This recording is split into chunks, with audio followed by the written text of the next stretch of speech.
ಅಲ್ಲ ಹುಡುಗಿ ಹಾಲು ಬರಲಿ ನಿಮಗೆ ಒಂದು ಹಗ್ಗವನ್ನು ಹಿಡ್ಕೊಂಡು ಬಂದೆ. ಹಗ್ಗ ಹಿಡ್ಕೊಂಡು ಬರುತ್ತೇನೆ ಅಂದ್ರೆ ಅಲ್ಲಿಂದ ಹುಡುಗಿ ನನ್ನ ಮುಖವನ್ನು ಹೀಗೆ ನೋಡಿದ್ದು, ಅಲ್ಲಿಂದ ಎದ್ದು ಓಡಿದ್ದೆ. ಯಾಕೆ ಓಡಿದ್ದು ನನಗೆ ಗೊತ್ತು. ನೀವೇನಾದ್ರೂ ಚೇಷ್ಟೆ ಮಾಡಿಲ್ಲ, ಅದು ನಮಗೆ ಮತ್ತೆ ಯಾವಾಗ ನಾವು ಕೊಂಡು ಹೋಗಬೇಕು ನಾನು ಕೇಳಿದೆ. ಅದಕ್ಕೆ ಮತ್ತೆ ಹೇಳುದು, ಸಾಹುಕಾರ ನಾನು ನಿನಗೆ ಮಾರಿದ್ದು ದನವನ್ನಲ್ಲ, ಈಗ ಓಡಿದ ಹುಡುಗಿಯನ್ನು ಮಾರಿದ್ದು. ಹೌದಾ ಯಜಮಾನರೇ? ಹಣಕ್ಕೆ ಯಾರಾದ್ರೂ ಹೆಣ್ಣನ್ನು ಮಾರ್ತಾರೆ? ನನಗೆ ಗೊತ್ತುಂಟು. ನೀವು ಕೇಳಬೇಕಿತ್ತು. ನಾನು ಹುಡುಗಿಯನ್ನು ತಿಳ್ಕೊಳ್ಳುವುದಿಲ್ಲ. ಅಲ್ಲಿ ಅಷ್ಟೇ ಹೇಳಲಿಕ್ಕೆ ಪುರುಷೋತ್ತ ಬೇಕಲ್ಲ.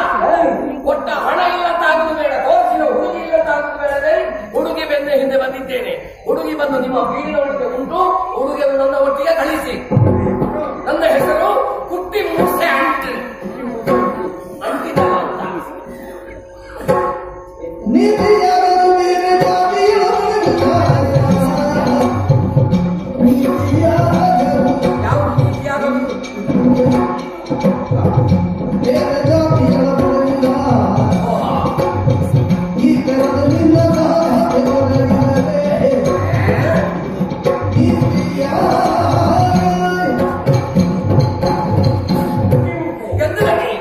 ನಿಮ್ಮ ಈ ವ್ಯವಹಾರ ನೀತಿಯುಕ್ತವಾದ ಜಾತಿ ಯಾವ್ದಾದ್ರು ನೀತಿ ಎಲ್ಲರಿಗೂ ಈ ಕುರುವಲ್ಲಿ ಎಷ್ಟೋ ವರ್ಷಗಳಿಂದ ಒಕ್ಕು ಜೀವನವನ್ನು ಒಕ್ಕು ಇಲ್ಲಿನವರು ಹೇಗಿದ್ದಾರೆ ನನಗೆ ಚೆನ್ನಾಗಿ ಒಕ್ಕು.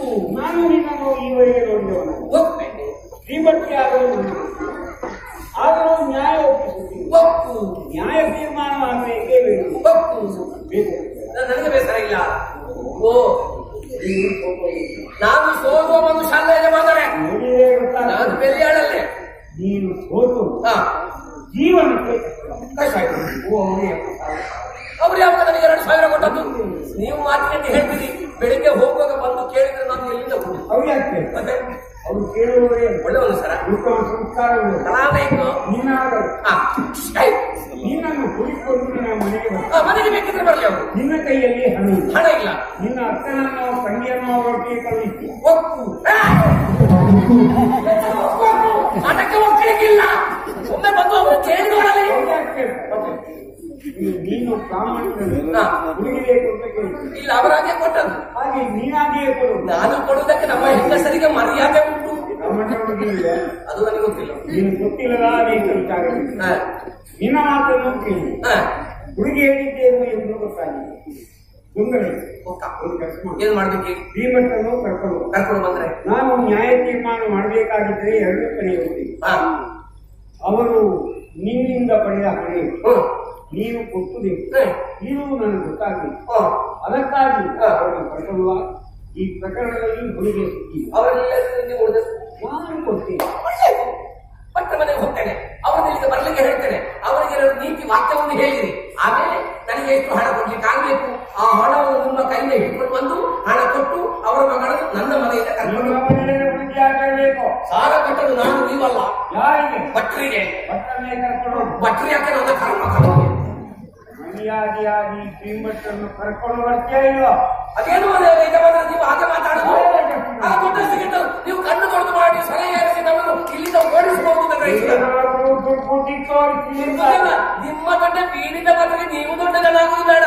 ನನ್ನ ದೊಡ್ಡಸ್ತಿಗೆ ನಿಮಗೆ ಗೊತ್ತಿಲ್ಲ. ನನ್ನ ಬೆರಳು ನೋಡಿ ಏನಾಗಲಿಲ್ಲ. ಎಷ್ಟು ಹಾಕಿಕೊಂಡಿದ್ದೇನೆ. ಎಷ್ಟು ಸಂತೆಗೆ ಹೋಗಿ ಇದನ್ನ ಸಂತೆ ಗಟ್ಟಲಿಕ್ಕೆ ಸಿಗ ಕ್ರಯ ಕೊಟ್ಟು ಚಿನ್ನದ ಮಾಡ್ಕೊಂಡದ್ದು ಅಷ್ಟೇ. ನೋಡಿ ಅಲ್ಲಿ ದೊಡ್ಡೊಂದು ಮನೆ ಕಟ್ಟಿದ ಅದು ಅಲ್ಲಿ ಬೆಳಿಗ್ಗೆ ಅಲ್ಲಿಗೆ ಹೋಗಿ ಚಾಯ ಕುಡಿದವರು ಹಾಗೆ ಹೋಗ್ಲಿಕ್ಕಿಲ್ಲ. ಅಲ್ಲಿ ಬುದ್ಧೆಯಲ್ಲಿ ಎಷ್ಟು ಗಾಡಿಗಳಿಗೆ ನಿಲ್ಲಿಸಿದ್ರೆ ಗೊತ್ತುಂಟ. 500 ಹೇಳ್ತೇನೆ. ಅದೆಲ್ಲ ನನ್ನದೇ. ಈಗ ಹುಡುಗಟ್ಟು ಕೊಡ್ತೀರಾ ಇವು? ಆಗುವುದಂತಾದ್ರೆ ನಾನು ಬಿಡುವುದಿಲ್ಲ. ನೀವೆಲ್ಲರೂ ನೋಡ್ತಾ ಇದ್ದ ಹಾಗೆ ಹುಡುಗಿಯ ಕೊರಳಿಗೆ ಕೈ ಹಾಕಿ ನಾನು ಎಳ್ಕೊಂಡು ಹೋಗ್ತೇನೆ. ಧೈರ್ಯವ. ನಾನು ಅಪ್ಪನಿಗೆ ಹುಟ್ಟಿದ್ದು ಹೌದಾ? ಅದು ನನಗೂ ಗೊತ್ತಿಲ್ಲ.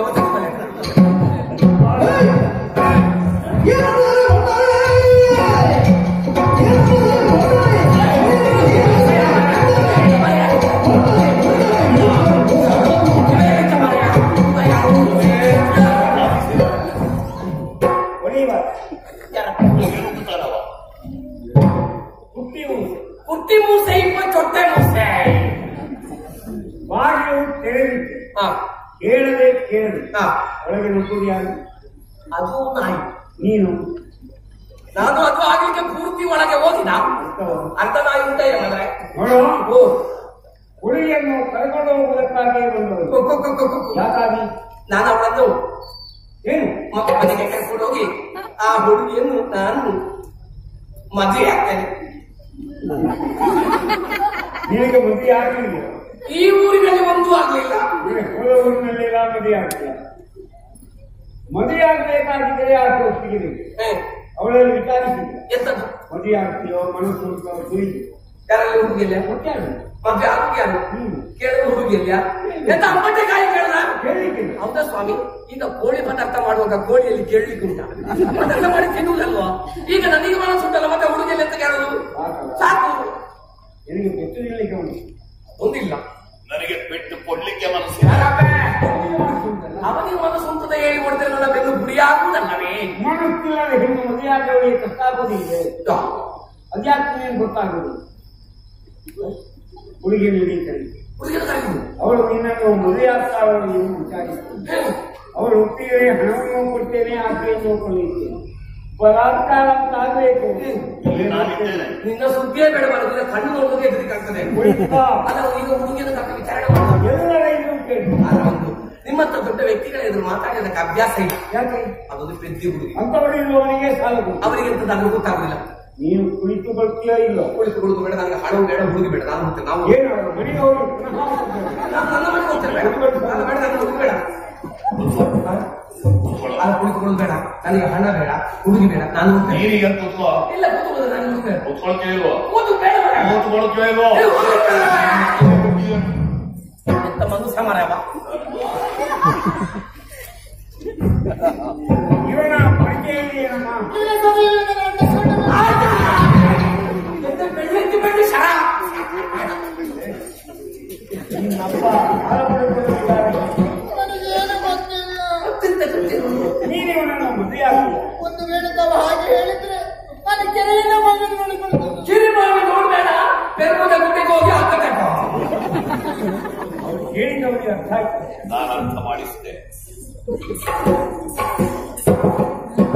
ಹುಡುಗಿ ಹೇಳಿದ್ದು ಗೊತ್ತಾಯ್ತಾ ನಿನಗೆ?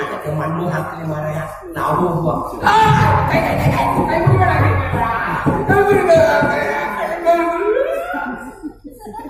ಮುರಿಲಿಲ್ಲ ಮರ ಸರಿ ಉಂಟು.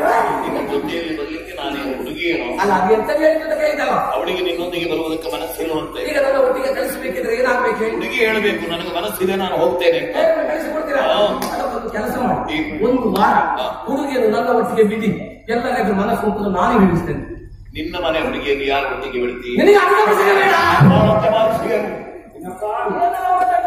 ಈ ಸಂಸ್ಕಾರವಿಲ್ಲ, ಅಪಾಯಕಾರಿಯಾದ ವ್ಯಕ್ತಿಯಲ್ಲಿ ಮಾತಿಲ್ಲ, ಇದನ್ನು ಕಳುಹಿಸುವುದಿಲ್ಲ, ಹಣವನ್ನು ಕೊಡುವುದು, ಧರ್ಮಚಾವಡಿಯಲ್ಲಿ ನಿಲ್ಲುವ ಅರ್ಹತೆ ಇಲ್ಲ. ಇವನನ್ನು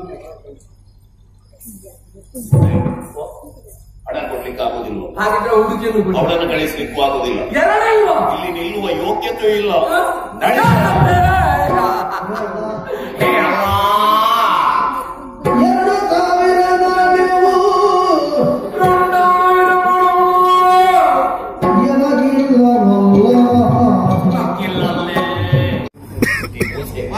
ಈ ನೆಲ್ಯಾಡ ಬೀಡಿಗೆ ಬಂದು ನಮ್ಮ ಒಡೆಯರಲ್ಲಿ ಮಾತನಾಡಿದ ಮೇಲೆ ನಿನಗೆ ಏನನ್ನಿಸ್ತು? ನನ್ನ ಮನಸ್ಸೇ ಪರಿವರ್ತನೆಯಾಗಿದೆ. ನಾನಿಲ್ಲಿ ಬಂದದ್ದು ಯಾಕೆ?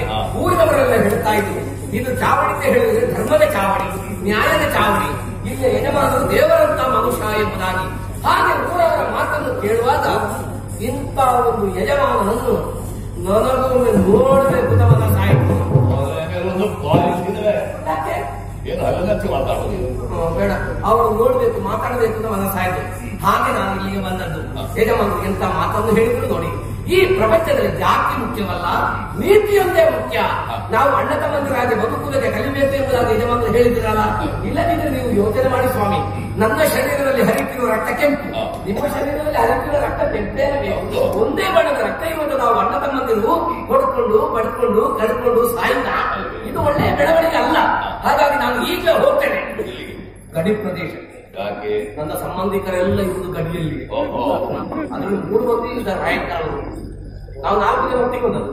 ನೀನೇ ಹೀಗಿರುವಾಗ ಇನ್ನು 3 ಮಂದಿ ಹೇಗಿರ್ಬೋದು? ನಾನು ಮಾತ್ರ ಹೀಗೆ, ಅವರದಲ್ಲ ಎಲ್ಲ ನಾನು ಅವರಲ್ಲಿ ಹೋಗಿ ಹೇಳ್ತೇನೆ, ನಾವು ಯಾರು ಗಲಾಟೆ ಮಾಡೋದು ಬೇಡ, ನಾವು ಕ್ರಾಂತಿ ಪ್ರಿಯರಾಗುವುದಲ್ಲ, ನಾವು ಶಾಂತಿ ಪ್ರಿಯರಾಗೋಣ. ಈ ಲೋಕದಲ್ಲಿ ಅಣ್ಣ ತಮ್ಮಂದಿರಾಗಿ ಒಗ್ಗಟ್ಟಾಗಿ ಒಂದಾಗಿ ಬದುಕುವುದಕ್ಕೆ ಕಲಿಯೋಣ ಎಂಬುದಾಗಿ ನಾನು ಅವರಲ್ಲಿ ಹೇಳುತ್ತೇನೆ. ಈ ಪ್ರಪಂಚದಲ್ಲಿ ದ್ವೇಷ ಅಸೂಯೆ ಸಲ್ಲದು, ಸಹನೆ ಸಹಬಾಳ್ವೆ ಸೌಹಾರ್ದತೆಯಿಂದ ಬದುಕುವುದಕ್ಕೆ ನಾವು ಕಲಿಬೇಕು. ನಾವು ಬದುಕಬೇಕು, ಇನ್ನೊಬ್ಬರನ್ನು ಬದುಕುವುದಕ್ಕೂ ಬಿಡಬೇಕು. ಇದುವೇ ಲೋಕದ ಜನರಿಗೆ ತತ್ವ ಸಂದೇಶವಾಗಲಿ. ಇನ್ನು ಮುಂದೆ ಹಿಂದೆ ಮುಂದೆ ನಾವೆಲ್ಲರೂ